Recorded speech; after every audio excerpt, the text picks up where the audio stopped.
पूर्व एमएलसी और भारतीय जनता पार्टी के माने जाने लीडर सोफ़ी मोहम्मद यूसुफ मेरे साथ है। और आज मैं सबसे पहले सोफ़ी साहब आपका शुक्रिया अदा करूंगा, क्योंकि कश्मीर प्रांत के भारतीय जनता पार्टी के लीडर्स मिलने को बहुत कम मिलते हैं आजकल, लेकिन चले आपका शुक्रिया मिलने के लिए। तो आज पूरे जम्मू कश्मीर जहां भारत जोड़ो यात्रा से निकल के आ गई है, उसकी फ़ाइनल लेग भी कल कंप्लीट हुई, धूप निकल आई है।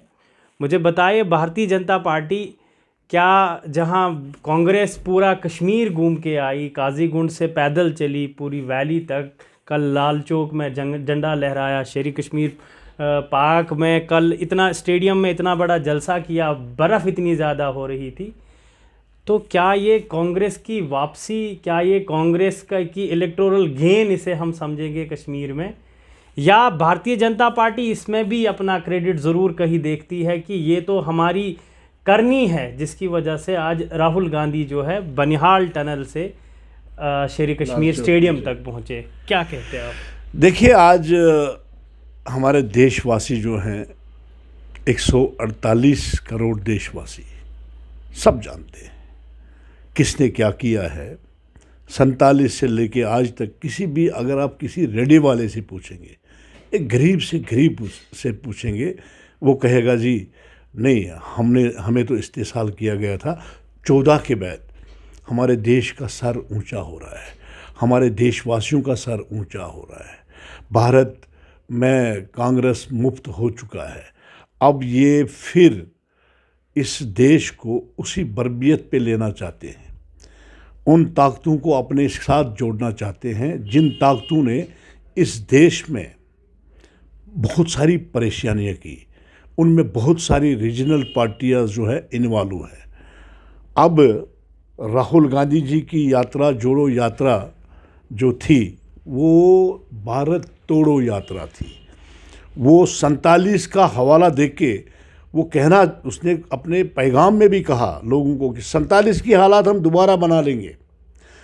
उनका एक ही मकसद है कि कब भारत के हिस्से हो जाएंगे, कब भारत टुकड़े टुकड़े हो जाएगा।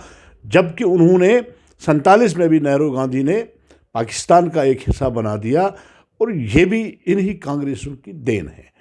अब नरेंद्र मोदी जी ने रीजनल पार्टियों को, जो पाकिस्तान जिंदाबाद कहते हैं, जो चाइना जिंदाबाद कहते हैं, जो हमारे पड़ोसी मुल्कों के साथ उनका श्रेय लेके उनसे पैसा लेते हैं, हवाले के ज़रिए से पैसा खाते हैं, तो उन नेताओं को नरेंद्र मोदी जी ने कबरबोस करना शुरू कर दिया। एजेंडा जैसे हुर्रियत को कबरबोस कर दिया, जैसे पाकिस्तान के इशारे पे यहाँ बहुत सारे ताकतें चल रही, उनको कबरबोस कर दिया, और नेशनल कॉन्फ्रेंस और पीडीपी को भी उन्होंने ख़त्म कर दिया। अब राहुल गांधी जी फिर उन्हीं ताकतों के साथ फिर दोबारा उनको जोड़ना चाहते हैं ताकि हिंदुस्तान के टुकड़े हो जाएं।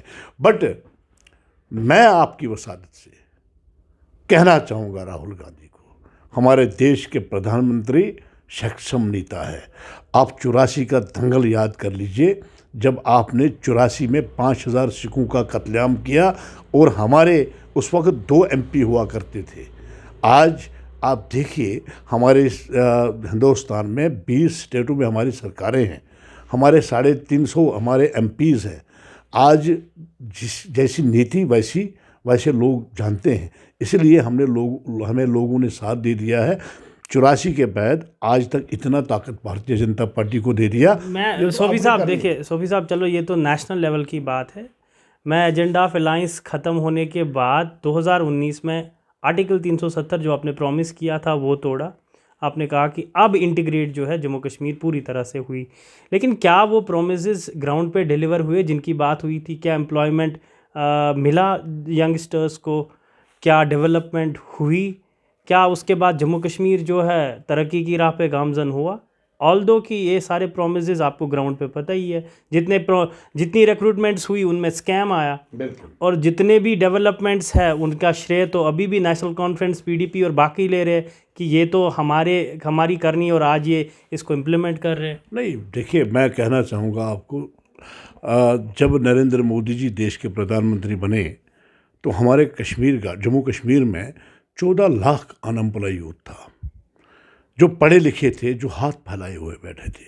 अगर मैं आपको कहना चाहूँगा कि 2014 के बाद आज तक हमारे स्किल इंडिया के तहत, उड़ान के तहत, मेक इन इंडिया के तहत 3 लाख नौजवानों ने रोज़गार जो है फराहम किया है अपने आप को। उसके बाद मुद्रा बैंक का लोन हमने दे दिया, जिसमें 33,000 करोड़ लोन जो है लोगों ने ले लिया है। उन्होंने अपने छोटे छोटे यूनिट्स किए हैं।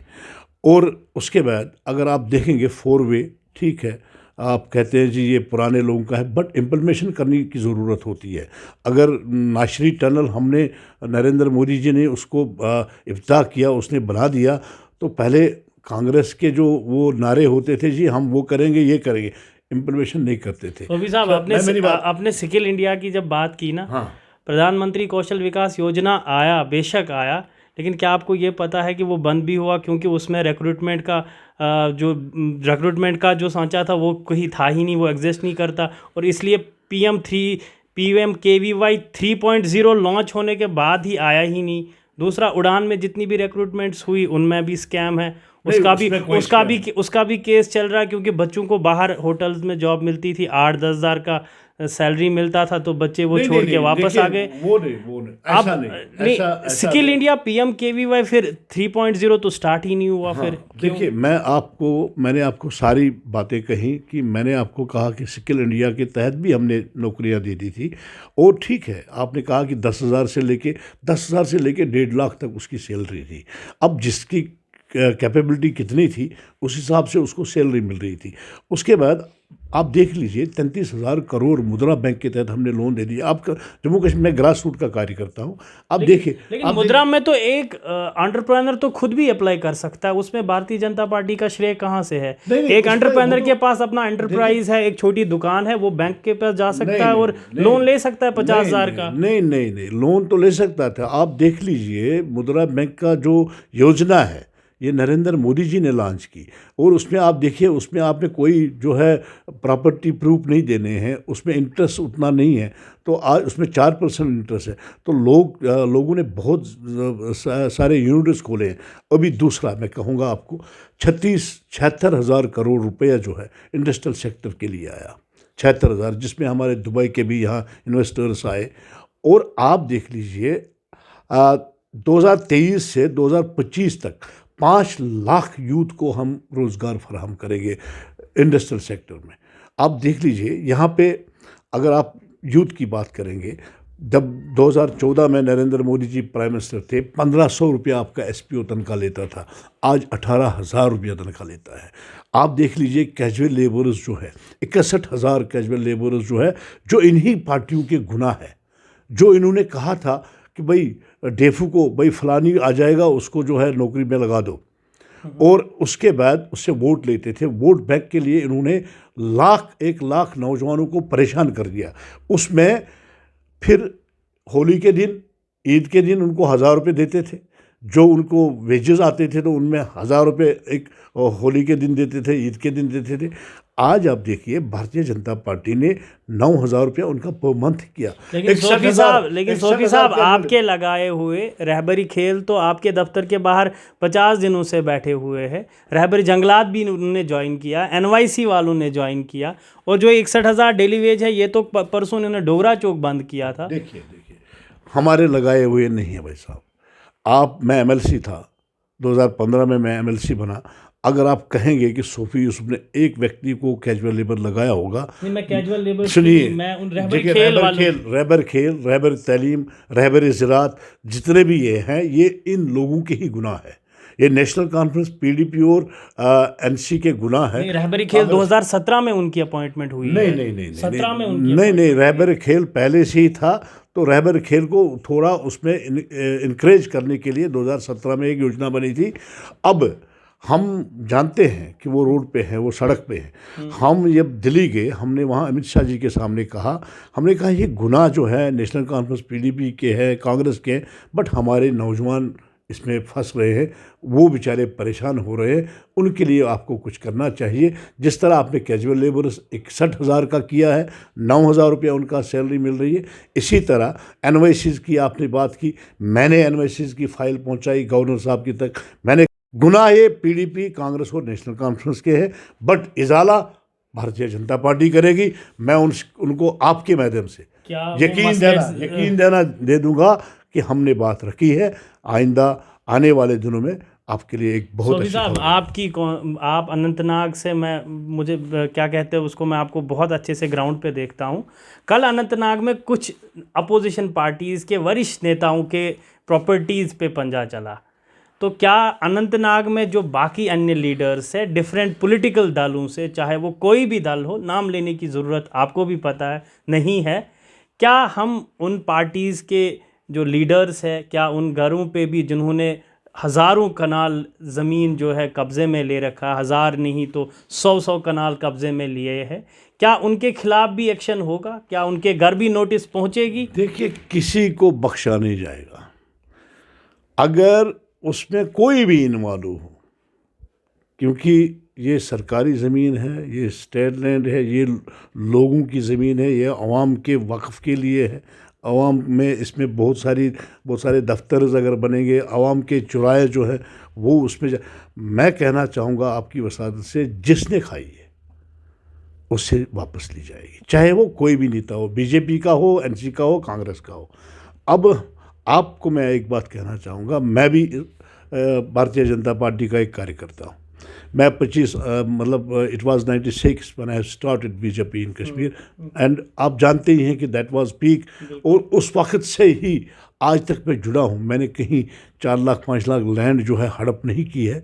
मैं आपकी वसात से कहना चाहूँगा कि अगर सोफ़ी यूसुफ की कहीं ज़मीन 2 कनाल 3 कनाल होगी, आप मेरे से भी ले लीजिए, क्योंकि मैं उन जिनकी आपने बात की है, जिन नेताओं की बात की है, उन्होंने इसको हड़प किया था। उनसे अगर वापस ली जाती है तो मुझे लगता है कि अवाम इसके ऊपर खुश है। क्या उन घरों को घबराने की ज़रूरत है? मुझे आपसे, मैं ज़रूर सुनना चाहूँगा और ये समझना भी चाहूँगा, क्योंकि आज भी बहुत परेशानी है कुछ घरों में, क्योंकि जिन्होंने चाहे वो गस्चराई हो, चाहे वो स्टेट लैंड हो, कुछ 1-2 मरले, 3 मरले, 4 मरले लेके अपने घर बनाए हैं और आज बहुत परेशान है, क्योंकि उनके घरों के बाहर किसी को नोटिस मिला है, चाहे वो कमर्शियल प्रॉपर्टी हो या चाहे उसका कोई कमर्शियल कॉम्प्लेक्स हो। क्या उनको घबराने की ज़रूरत है? देखिए, मैं आपकी वसात से उन तक ये बात पहुंचाना चाहूँगा कि अगर किसी लैंड माफिया के सामने, जिसने 4 कनाल 5 कनाल 8 कनाल लिए होंगे, उस वक्त किसी ने उसके सामने मकान बनाया होगा 4 मरले में, 5 मरले में, हो सकता है उसको नुकसान पहुंचेगा। बट गरीब अवाम जो है, जिन्होंने अपने आशियाने बनाए हैं, जिन्होंने अपने छोटे छोटे यूनिट्स खोले हैं कमर्शियल के हिसाब से, तो मैं उनको आपकी वसात से कहना चाहूँगा कि उनके साथ कोई छेड़ेगा नहीं और न उनको गिराया जाएगा। हाँ, जो लैंड माफिया है, उन लैंड माफियों को हम हलक से निकालेंगे। बस आखिर पे पूछना चाहूँगा सोफी साहब कि बहुत टाइम हो गया जम्मू कश्मीर को एक लेजिस्लेशन देखे हुए, इलेक्शंस कब होंगे ये पूरी जम्मू कश्मीर की जनता भी जानना चाहती है, और मुझे लगता है कि आपको बखूबी, क्या कहते हैं उसको, इस बात का इल्म भी होना चाहिए था कि वजह क्या है इतना ज़्यादा डिले का और इलेक्शंस क्यों नहीं हो रहे। देखिए, मैं आपको कहना चाहूँगा कि 87 के बाद बहुत बार जो है गवर्नर्स रूल हुए, बहुत बार, कांग्रेस के दौरा में, नेशनल कॉन्फ्रेंस के वक्त में, पीडीपी के वक्त में भी। भारतीय जनता पार्टी कहीं जो है चीफ इलेक्शन कमिश्नर नहीं है, वो ऑटोनमस बॉडी है। हमारे chief election commissioner of India जो है, उनके साथ बहुत सारी एजेंसियां काम करती हैं।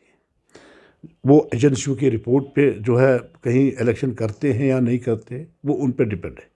बट भारतीय जनता पार्टी के कार्यकर्ता होने के नाते मैं चाहता हूं कि बाबू राज से हमारे लोग परेशान हैं। मैं चाहता हूं, तो ब्यूरोक्रेसी से आप भी परेशान? बाबू राज, हाँ, मैं अपने लोगों की बात कर रहा हूं। आप देखिए, सेक्रेटरीट में मैं जाता हूं, मैं देखता हूं वहाँ कोई सिविलियन नहीं होता है। वहाँ जब उनके काम ही नहीं निकले, उनके अपने रिप्रेजेंटेटिव हो तो उनके काम निकल जाते हैं। मैं भी चाहता हूं कि मैं भी आपकी वसात से chief election commissioner of India से रिक्वेस्ट करूंगा कि मेहरबानी करके जम्मू कश्मीर में इलेक्शन कराइए। बहुत बहुत शुक्रिया। हमारे साथ भारतीय जनता पार्टी के वरिष्ठ नेता और पूर्व एमएलसी सोफी मोहम्मद यूसुफ थे, जिनका पर्सनल ओपिनियन भी है कि बाबू राज जो ब्यूरोक्रेसी यहाँ पे इस जम्मू कश्मीर की हावी यूटी को होगी, चला रही हावी है, होगी। तो हम खुद चाहते हैं कि as soon as possible election हो जाए, लोगों के रिप्रेजेंटेटिव्स आएंगे, चुन के आएंगे, और डेमोक्रेसी का वो तो का स्ट्रेंथन तो उसी में है, डेमोक्रेसी का सबूत भी वही है कि आप रिप्रेजेंटेटिव चुनो, वो आपका काम करे। और मुझे लगता है कि भारतीय जनता पार्टी का स्टैंड भी इस वक्त क्लियर है कि जितनी जल्दी हो सके इलेक्शंस हो जाए, और बाकी जो जम्मू कश्मीर में अभी जो मसले चल रहे हैं ज़मीन को लेके, रोशनी लैंड हो, स्टेट लैंड हो, तो किसी भी छोटे ज़मींदार को जिसका घर उसमें है 3-4 मरले में, घबराने की ज़रूरत नहीं है। और अन्य कुछ बातें ज़रूर इनसे करेंगे जब भी मिलेंगे। फ़िलहाल के लिए आदाब। Thank you.